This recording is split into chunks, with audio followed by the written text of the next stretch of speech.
Good morning students, मैं हूं Jitendra Ajmera the crazy programmers की तरफ से।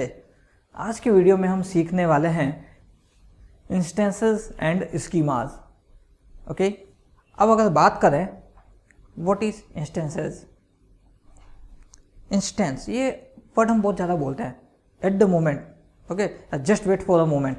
तो ये जो just wait for a moment या ऑन द स्पॉट की बात होती है कि एट द स्पॉट या स्पेसिफिक टाइम पीरियड में हम किसी चीज़ की बात करते हैं तो उसको बोला जाता है इंस्टेंस।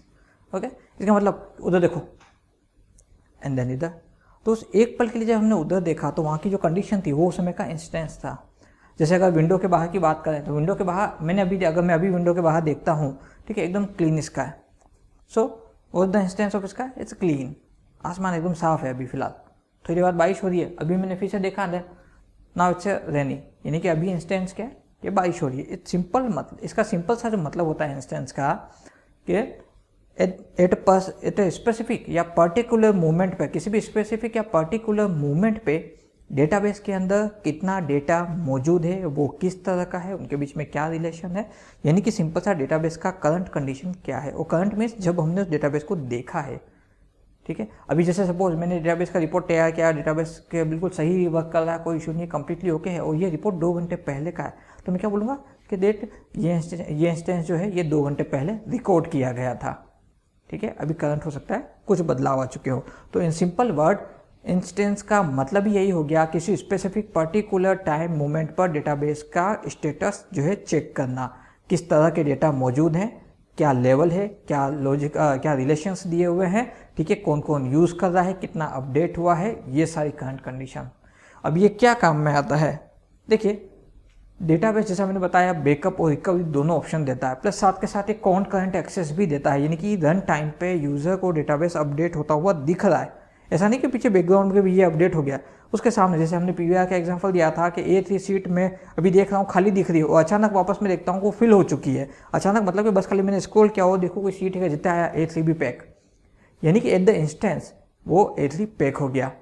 अभी ये काम ही यही आता है कि डेटाबेस को मल्टीपल यूजर एक्सेस करते हैं तो हर सेकंड में मल्टीपल ट्रांजैक्शंस होते हैं, तो हर ट्रांजैक्शंस को रिकॉर्ड करते हुए खुद को अपडेट करना ये तभी पॉसिबल है जब डेटाबेस को खुद को पता हो कि उसका लास्ट इंस्टेंस क्या था। ओके, सो इंस्टेंस इसी काम में आता है, डेटाबेस के हर सेकंड की इंफॉर्मेशन को अपडेट करने के लिए, ठीक है। सो ये है इंस्टेंस। अब आगे बात करते हैं स्कीमास की। ना स्कीमा का सिंपल सा मतलब होता है डेटाबेस का ऑल ओवर स्ट्रक्चर, जिसमें इसकी प्रोग्रामिंग से लेकर के इसके इंटरफेस मॉड्यूल तक आ गए, किस तरह से इसको बनाया जाएगा, इसका फिजिकल स्ट्रक्चर क्या होगा, ठीक है, ये कितना कॉम्प्लेक्स होगा या लेंदी होगा, किस तरह की एल्गोरिदम को ये यूज़ करेगा, रिलेशंस कैसे होंगे, उसके कौन से इसमें जो है प्रिंसिपल्स अप्लाई किए जाएंगे, ये सब स्कीमा में आता है। अगर मैं इसको आपको रियल वर्ल्ड का एग्जाम्पल देकर के बताऊँ, एक घर जो है उसका जो पूरा स्ट्रक्चर बनता है, उसका नींव कैसे बन रहा है, उसके पिलर्स कैसे आ रहे हैं, उसका रूफ कैसे डिसाइड हो रहा है, उसके कमरे कैसे होंगे, उसका इंटीरियर एक्सटीरियर कैसा होगा, ये सब चीज़ें ये सब स्कीमा में आती है।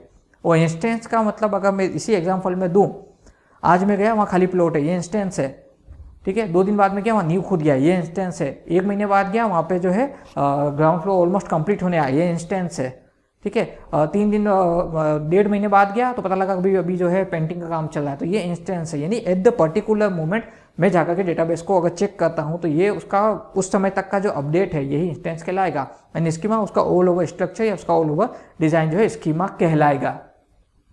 अगर बात करें ये कब डिसाइड होता है, जब डेटाबेस को क्रिएट किया जाता है कि डेटाबेस किस ऑर्गेनाइजेशन के लिए वो किस तरह का काम करती है, किस तरह का डेटा आएगा, उनको कितनी लिमिट चाहिए, किस तरह के उनको स्टोरेज फंक्शन चाहिए, किस तरह का उनको जो है इंटरफेस मॉड्यूल का यूजर्स को देना है, इन सब चीज़ों को माइंड में रखते हुए जो स्कीमा डिज़ाइन और डिसाइड किया जाता है। ऐसा नहीं है कि कॉमन स्ट्रक्चर सब जगह अप्लाई हो जाएगा।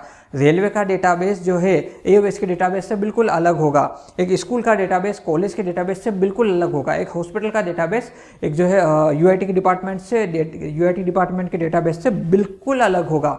हर एक डेटाबेस बिल्कुल अलग तरीके से डिज़ाइन होता है रिक्वायरमेंट के हिसाब से। सोचिए मैं फ्लाइट की टिकट बुक कर रहा हूँ और मुझे वहाँ पे PNR स्टेटस शो हो, ये कितना अजीब लगेगा, ठीक है। PNR स्टेटस ट्रेन में होता है, ओके। सो इन सिंपल सा कंसेप्ट में अगर मैं बात करूँ कि स्कीमा का मतलब ये होता है कि किसके लिए किस तरह के डेटा को सपोर्ट करने वाला, कितनी परमिशंस के साथ वाला डेटाबेस क्रिएट करना है, तो ये क्रिएशन टाइम पे फाइनलाइज हो जाता है। And not change frequently. एक चीज़ और खास बात, डेटाबेस बहुत ही कॉम्प्लेक्स स्ट्रक्चर्स पे बने होते हैं। रिलेशनल डेटाबेस जो है, जो हमने कंसेप्ट पढ़ा है, काफ़ी इजी हमारे लिए होता है क्योंकि हम इसको इजीली एक्सेस कर पाते हैं। पर जब ये बनाया जाता है, आप यकीन मानिए ये इतना कॉम्प्लेक्स स्ट्रक्चर हो जाता है कि अगर कोई उसका एक्चुअली में फिजिकल स्ट्रक्चर देख ले तो किसी भी डेटाबेस का, तो वो ऐसा कंफ्यूज हो जाएगा कि भाई ये क्या हो रहा है। ठीक है, तो सिंपल सा कि जब स्कीमा डिसाइड किया जाता है तो ये ध्यान रखा जाता है काफ़ी लंबे टाइम तक इसमें बदलाव की जरूरत ना पड़े, यानी कि एडवांस फीचर या एक्स्ट्रा फीचर्स या फिर 2-3 साल तक के लिए क्या क्या चेंजेस आएंगे पहले से ही ध्यान में रख करके उस हिसाब से उसको बनाया जाए। ओके, अब बात करते हैं स्कीमा कितने तरह की होती है। देखिए, स्कीमा को बिल्कुल सिंपल सा एब्स्ट्रैक्शन लेवल के हिसाब से ही बांट दिया गया है। हमने इससे पहले एब्स्ट्रैक्ट व्यू वाला एब्स्ट्रैक्ट लेवल पढ़ लिया। 3 तरह के होते हैं, physical, logical and view level. तो स्कीमा भी बिल्कुल उन तीनों फंक्शन पे काम करती है। बहुत क्लियर है, एक क्रिएटर है जो बना रहा है, जो प्रोग्रामर है, वो किस तरह की स्कीमा डिसाइड करेगा वो अलग हो गई।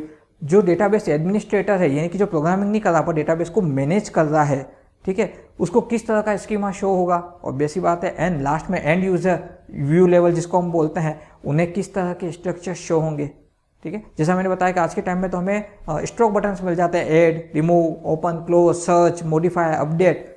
ठीक है, ऐसे भी डेटाबेस मौजूद है जहाँ पे स्मॉल क्वेरीज आपको टाइप करनी है। Search from this table where ID is this, remove this table where table name is this and ID number is this. इस तरह के छोटे छोटे कमांड्स देकर के भी हम उस डेटाबेस को एक्सेस कर सकते हैं।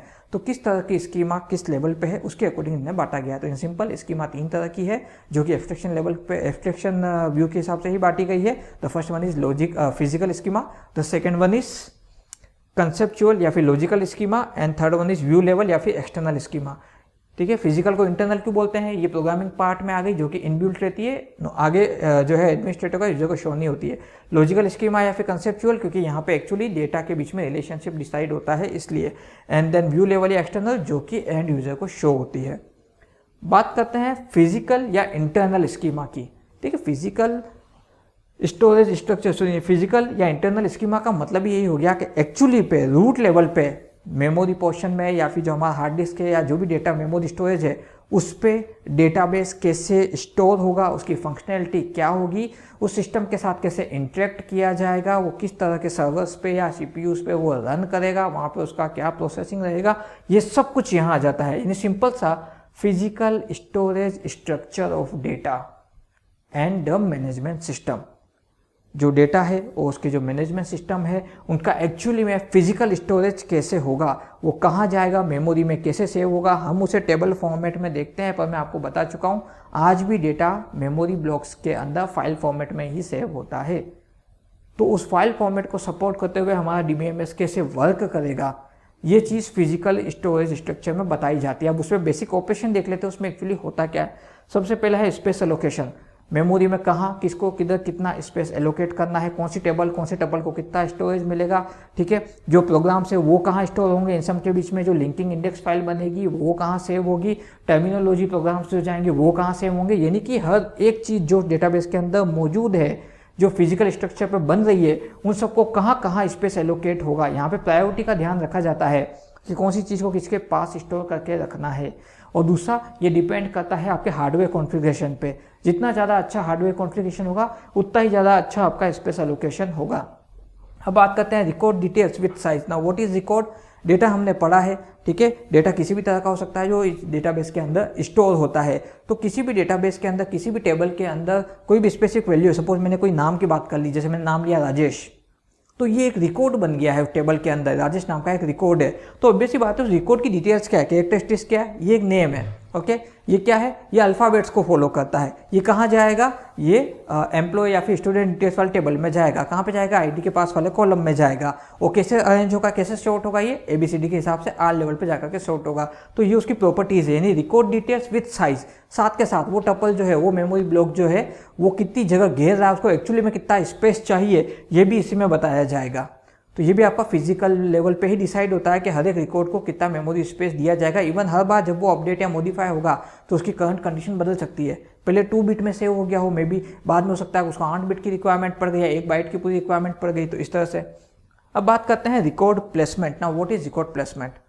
डेटा एक जगह स्टोर है, उस पूरे डेटा को यूं का यूं किसी और जगह रिप्लेस कर दिया जाए, किसी और टेबल में डाल दिया जाए, ठीक है, तो ये रिकॉर्ड रिप्लेसमेंट कहलाता है। अब ऐसा रिकॉर्ड प्लेसमेंट कहलाता है, ठीक है, क्यों? क्योंकि ऑब्वियस सी बात है डेटाबेस रन टाइम पे चलते हैं, कॉन्करेंट एक्सेस देते हैं, तो डेटा की मूवेबिलिटी हायर हो जाती है। इसीलिए हर बार लगातार बदलते हुए डेटा को जो है स्टोरेज में कैसे प्लेस करना है या रिप्लेस करना है, ये चीज़ भी फिजिकल स्कीमा में ही डिसाइड होती है। आगे बात करते हैं data compression end encryption technique की। कंप्रेशन डेटा को शॉर्ट या समराइज करना, एंड एनक्रिप्शन जब उसे फाइनली वापस शो किया जाए तो उसको एक्चुअल वे में शो किया जाए। इट मीन्स के शॉर्ट या समराइज करके डेटा को जो है सेव करना। हम जानते हैं कि हम मल्टीपल टेबल में डेटा सेव कर रहे हैं, ठीक है, बट इन रियलिटी जरूरी नहीं है कि डेटा उसी टेबल से ही रिलेटेड है, वो मल्टीपल छोटे छोटे सेगमेंट में टूट के सेव होगा। हमने एग्जांपल दिया था नेम और आईडी वाला टेबल अलग, एज और आईडी वाला टेबल अलग, प्रोफेशन आईडी वाला टेबल अलग, तीनों टेबल अलग अलग। पर जब भी मैं सर्च करता हूँ search where ID is equal to 21 in database student, तो ऑटोमेटिक क्या होगा, जहाँ एज 21 है उसकी नेम, उसका एज, उसका प्रोफेशन तीनों मुझे शो हो जाएगा। तो ये कैसे पॉसिबल हुआ? कंप्रेशन एंड एनक्रिप्शन टेक्निक की मदद से। अब आगे बात करें data storage and access path. अगर मैं इन सबको समराइज करूं तो सिंपल सा, किस तरह का डेटा कहाँ किस टेबल में स्टोर हो रहा है, प्रोग्रामिंग कहाँ जाकर के स्टोर होगी, कमांड्स और कोड कहाँ स्टोर होंगे, और उन सब तक जाना कैसे है, उन सब तक पहुँचने का एक्सेस पाथ कहाँ है, ये सब आपस में इंटरलिंक कैसे होंगे, कैसे शो होंगे, कैसे टर्मिनोलॉजी वर्क करेगी, ये सब कुछ आपका फिजिकल स्कीमा के अंदर आता है। अब बात करते हैं लॉजिकल स्कीमा की।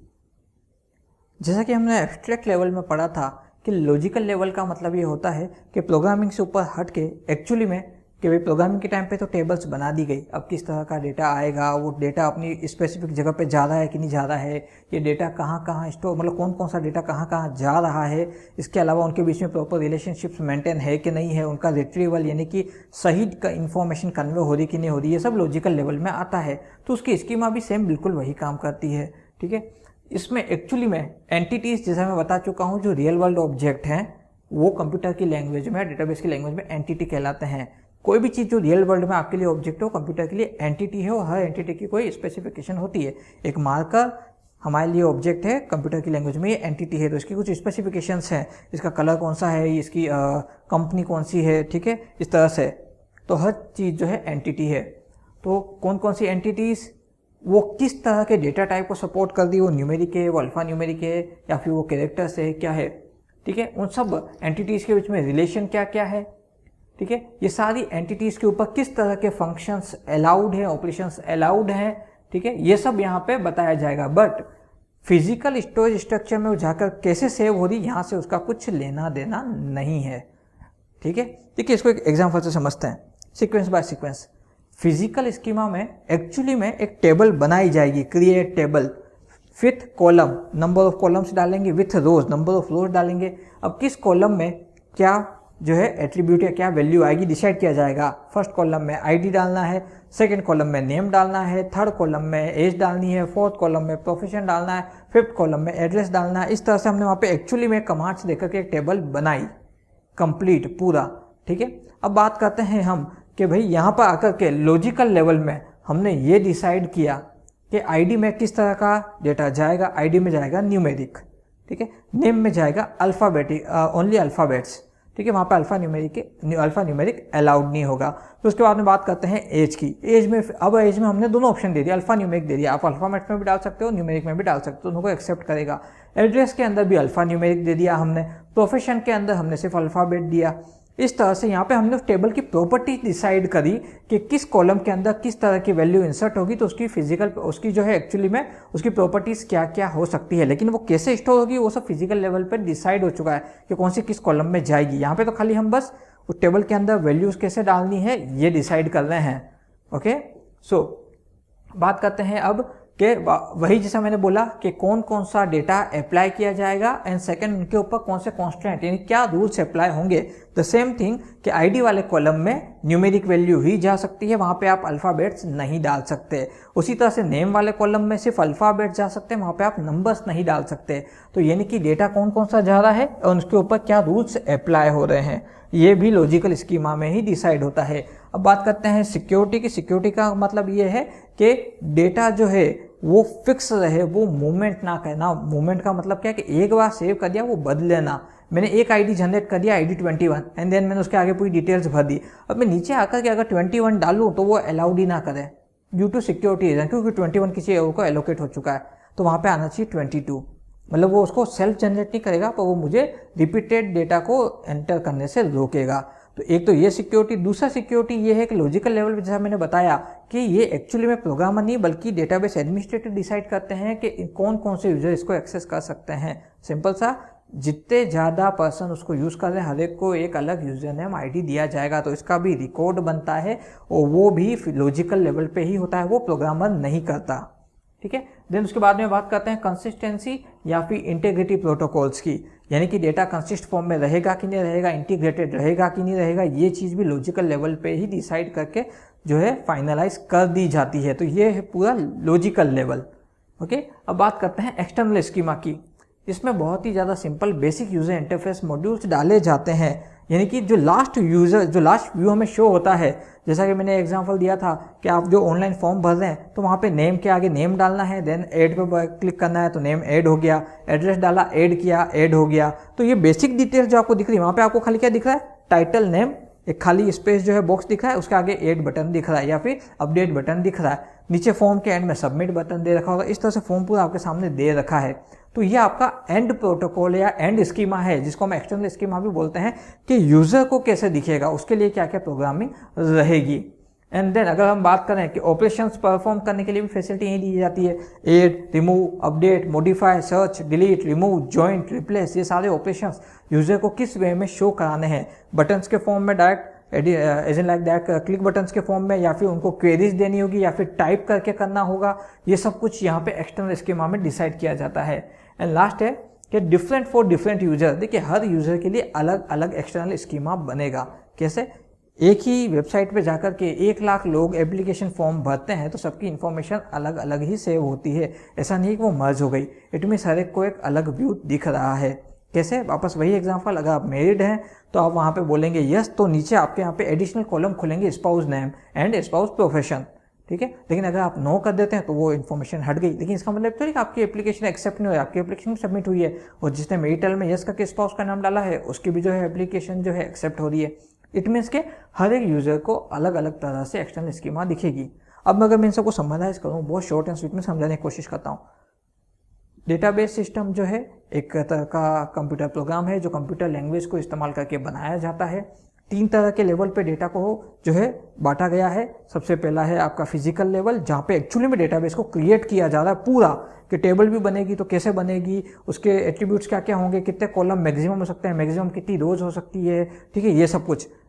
अब उसके बाद में आते हैं हम लॉजिकल लेवल पे, किस कॉलम को क्या नाम दिया जाएगा, उसकी डेटा टाइप कैसे फिक्स की जाएगी। ठीक है, मैक्सिमम लिमिट में से हमें कितने साइज की हम टेबल बना सकते हैं। ठीक है, और इसके कौन कौन से यूजर इसको एक्सेस कर सकते हैं, ये सारी चीज़ें जो है लॉजिकल लेवल पे आ जाती है। And then final external level पे क्रिएशन का कुछ है ही नहीं, हम बस बनी बनाई टेबल को यूज करके information search, modify, update, delete या रिमूव कर सकते हैं। वहाँ पे हम टेबल नहीं बना सकते, टेबल सेकंड लेवल पे बनेगा। ठीक है, तो उसी तरह से हर एक लेवल पे स्कीमा यानी कि प्रोग्रामिंग के थ्रू ही ये कमांड्स फाइनलाइज किए जाते हैं। तो उस तरह से कमांड्स बदल जाते हैं। क्रिएशन के लिए कमांड्स अलग हैं, मैनेजमेंट के लिए कमांड्स अलग हैं एंड फाइनल यूज़ के लिए कमांड्स अलग हैं। तो यही होती है स्कीमा। ठीक है, मैं उम्मीद करता हूँ कि आपको स्कीमा और इंस्टेंस जो है वो आप समझ में आ चुके होंगे। फिर भी अगर कोई भी फीडबैक, क्वेरी या सजेशन है या कोई भी चीज़ आपको डिटेल में जाननी है या कोई भी आपका क्वेश्चन है, आप हमें कमेंट बॉक्स में लिख करके बता सकते हैं। वीडियो को लाइक कीजिए, चैनल को सब्सक्राइब कीजिए अगर आप इसी तरह के वीडियोज़ वो देखना चाह रहे हैं। इस वीडियो लेक्चर के नोट्स आपको डिस्क्रिप्शन बॉक्स में मिल जाएंगे। हमने अभी तक जितने भी वीडियोज़ बनाए हैं उनकी प्लेलिस्ट नीचे डिस्क्रिप्शन बॉक्स में है। दिग्गज प्रोग्रामर्स की तरफ से आज के लिए बस इतना ही। Thank you.